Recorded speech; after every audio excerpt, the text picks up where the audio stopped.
ಅಭಿವೃದ್ಧಿ ಕೆಲಸಗಳೇ ಚುನಾವಣೆ ಸಂದರ್ಭದಲ್ಲಿ ಶಾಸಕರಿಗೆ ಶ್ರೀರಕ್ಷೆ ಆಗ್ತವೆ ಅನ್ನೋದ್ರಲ್ಲಿ ಎರಡು ಮಾತಿಲ್ಲ. ಜನರ ಸಮಸ್ಯೆಗಳಿಗೆ ಪರಿಹಾರ ಸಿಕ್ಕರೆ ವೋಟ್ಗಳು ಬಿದ್ದೇ ಬೀಳ್ತವೆ. ಹಾಗಾದ್ರೆ ಶಾಸಕರಾದಾಗ ಕ್ಷೇತ್ರಕ್ಕೆ ಪರಮೇಶ್ವರ್ ಅವರ ಕೊಡುಗೆ ಏನು ಅನ್ನೋದನ್ನ ಅಲ್ಲಿನ ಜನರನ್ನೇ ಕೇಳಿದ್ರೆ ಹೇಳ್ತಾರೆ.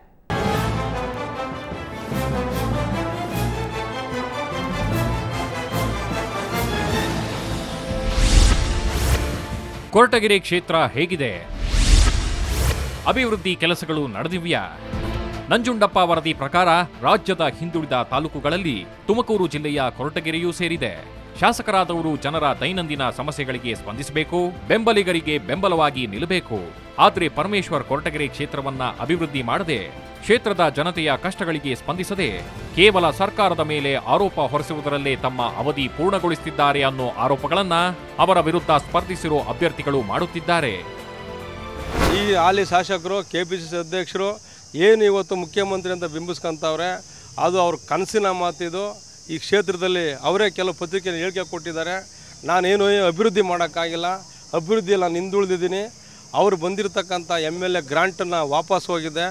ಪ್ರತಿಯೊಂದು ಹಳ್ಳಿನಲ್ಲೂ ಜನ ಇವತ್ತು ಶಾಪ ಆಗ್ತವ್ರೆ. ಕುಡಿಯೋಕ್ಕೆ ನೀರಿಲ್ಲ, ಮನೆ ಇಲ್ಲ, ಒಂದು ನಿವೇಶನ ಕೊಟ್ಟಿಲ್ಲ, ರಸ್ತೆ ಸರಿ ಇಲ್ಲ, ಅದ್ರ ಕುಡಿಯೋಕ್ಕೆ ನೀರಿಗಂತೂ ತುಂಬ ಸಮಸ್ಯೆ ಆಗಿದೆ. ಈ ಕೊರಟಗೆರೆ ಅಭಿವೃದ್ಧಿಗಾಗಿ ಯಾವುದೇ ಒಂದು ರಾಜ್ಯಸಭೆಯಲ್ಲಿ ಆಗಲಿ ಸಭೆಯಲ್ಲಾಗಲಿ ಒಂದು ವಿಷಯದ ಬಗ್ಗೆನೂ ಕೊರಟಗೆರೆ ಹಿಂದುಳಿದಂಥ ಪ್ರದೇಶ, ದಲಿತರಿರ್ತಕ್ಕಂಥ ಪ್ರದೇಶ ಯಾವತ್ತೂ ಅಭಿವೃದ್ಧಿಗಾಗಿ ವಿಧಾನಸಭೆಗೆ ಮಾತಾಡಿಲ್ಲ. ಪ್ರದೇಶ ಕಾಂಗ್ರೆಸ್ ಅಧ್ಯಕ್ಷರಾಗಿರುವ ಡಾಕ್ಟರ್ ಜಿ ಪರಮೇಶ್ವರ್ಗೂ ಈ ಬಾರಿಯ ಚುನಾವಣೆ ತಲೆನೋವು ತಂದಿದೆ. ಕ್ಷೇತ್ರದ ಅಭಿವೃದ್ಧಿಗೆ ಇವರ ಕೊಡುಗೆ ಹೇಳಿಕೊಳ್ಳುವಂತಹ ಸ್ಥಿತಿಯಲ್ಲಿಲ್ಲ. ಪರಮೇಶ್ವರ್ ಅವ್ರನ್ನ ಕ್ಷೇತ್ರ ಜನ ನೋಡೇ ಇಲ್ಲ. ಹೋದ್ಸತಿ ಎಲೆಕ್ಷನಲ್ಲಿ ನೋಡಿರೋದು, ಇವತ್ತಿಗೆ ಅವರು ಬಂದಿಲ್ಲ. ಇವತ್ತಿಗೂ ಎಲ್ಲ ಕಡೆ ಅವ್ರನ್ನ ವಿರೋಧ ಮಾಡಿದ್ದಾರೆ. ನಿಟ್ರಳ್ಳಿ ಇರ್ಬೋದು, ಮೊನ್ನೆ ಅವರು ಹೋದಾಗ. ಹಂಗಾಗಿ ಇವತ್ತು ವಾಲೆಚಂದ್ರು ಅವರು 5 ವರ್ಷದಿಂದ ಪ್ರತಿ ಹಳ್ಳಿಲಿ ಗೊತ್ತು, ಅವರು ಪ್ರತಿ ಜನಕ್ಕೆ ಗೊತ್ತು. ಹಂಗಾಗಿ ಅವರೇ ಗೆಲ್ಲೋದು. ಬರ್ತಾರೆ, ನಾವು ಕಷ್ಟ ಬಿದ್ದು ಅವ್ರನ್ನ ಏನಾದರೂ ನೋಡಬೇಕು ಅಂತ ಪ್ರಯತ್ನ ಪಟ್ಟರು ಒಂದು ಸೆಕೆಂಡ್ ನಮ್ಮನ್ನು ವಾಯ್ಸ್ ಮಾಡಲ್ಲ, ಹೊರಟೋಗ್ಬಿಡೋರು. ನಾವು ತುಂಬ ಬೇಜಾರಾಗ್ಬಿಟ್ಟಿದ್ದೀವಿ.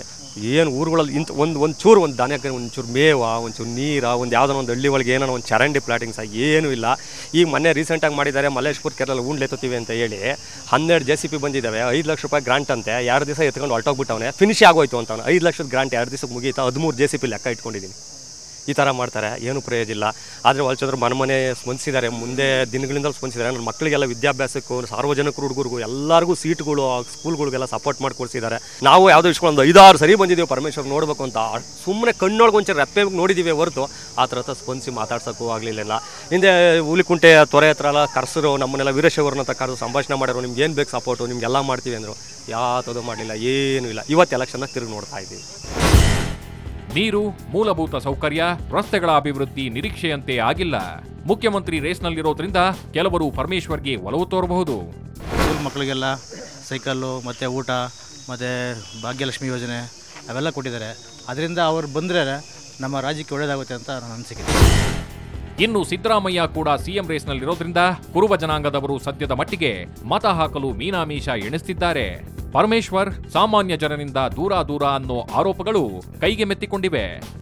ಬಹಳ ಹಿಂದುಳಿದಂಥ ಒಂದು ವಿಧಾನಸಭಾ ಕ್ಷೇತ್ರ. ಯಾವುದೊಂದು ಕುಡಿಯೋ ನೀರಾಗಿರ್ಬೋದು, ಜನಗಳಿಗಿರ್ತಕ್ಕಂಥ ವಸತಿ ಸೌಲಭ್ಯ ಆಗಿರ್ಬೋದು, ಮೂಲಭೂತ ಸೌಕರ್ಯಗಳು ಯಾವುದೂ ಸಹ ಎಲ್ಲದರಿಂದ ವಂಚಿತ ಆಗಿರ್ತಕ್ಕಂಥ ಒಂದು ಕುಕ್ಷೇತ್ರ ಇದು. ನಾನು 5 ವರ್ಷಕ್ಕಿಂತ ಇದ್ರೂ ಸಹ ಅವರು ಯಾವುದೇ ರೀತಿಯಾಗಿ ಜನ ಕೈಗೆ ಸಿಗದಂತಹ ಅವರು ಶಾಸಕರಾಗಿದ್ದಾರೆ.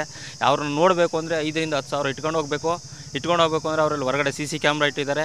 ಅದರಲ್ಲಿ ಬಿಳೆ ಬಟ್ಟೆ ಹಾಕೋದಂಥ ಅವಕಾಶ ಇದೆ. ಪಂಚೆ ಉಟ್ಕೊಂಡವ್ರಿಗಂತ ಔಟ್ ಗೇಟ್ ಪಾಸು. ಇಂತಹ ಒಂದು ಶಾಸಕರು ನಮಗೆ ಬೇಕಾ? ನಾವು ಎಲ್ಲ ವಂಚಿತ ಆಗಿರತಕ್ಕಂಥ ಈ ಒಂದು ಕ್ಷೇತ್ರನ ಅಭಿವೃದ್ಧಿಪಡಿಸಬೇಕು. ಅದರಿಂದ ಒಳ್ಳೆಯ ವ್ಯಕ್ತಿನ ಆರಿಸಿ ನಾವು ಈ ಒಂದು ಕ್ಷೇತ್ರದಿಂದ ಆರಿಸಿ ನಾವು ವಿಧಾನಸಭೆ ಕಳಿಸ್ತೀವಿ. ಒಟ್ಟಾರೆ ಕೆಪಿಸಿಸಿ ಅಧ್ಯಕ್ಷರಾಗಿರುವುದರಿಂದ ಸಹಜವಾಗಿ ಕೊರಟಗೆರೆ ಪ್ರತಿಷ್ಠೆಯ ಕಣವಾಗಿದೆ. ಈ ಬಾರಿ ಇಲ್ಲಿ ತೀವ್ರ ಪೈಪೋಟಿ ಏರ್ಪಡೋದಂತೂ ಖಚಿತ. ಜಿ ಪರಮೇಶ್ವರ್ ಇಲ್ಲಿ ಗೆಲುವು ಸಾಧಿಸ್ತಾರಾ ಅಥವಾ ಕೆಜೆಪಿ ಜೆಡಿಎಸ್ನತ್ತ ಕ್ಷೇತ್ರದ ಮತದಾರ ಒಲವು ತೋರ್ತಾನ ಅನ್ನೋದು ಆ ಭಗವಂತನಿಗೆ ಗೊತ್ತು. ಚುನಾವಣಾ ಪ್ರಚಾರ ರಂಗೇರತೊಡಗಿದ್ದು ಅತಿರಥರು ಪ್ರಚಾರ ಮಾಡೋದ್ರಲ್ಲಿ ಫುಲ್ ಬ್ಯುಸಿಯಾಗಿದ್ದಾರೆ. ಮತ್ತೊಬ್ಬ ಅತಿರಥನ ಸ್ಟೋರಿಯನ್ನ ಹೊತ್ಕೊಂಡು ನಿಮ್ಮ ಮುಂದೆ ಹಾಜರಾಗ್ತೀವಿ. ನೇರ, ದಿಟ್ಟ, ನಿರಂತರ ಸುದ್ದಿಗಾಗಿ ನೋಡ್ತಾ ಇರಿ ಸುವರ್ಣ ನ್ಯೂಸ್.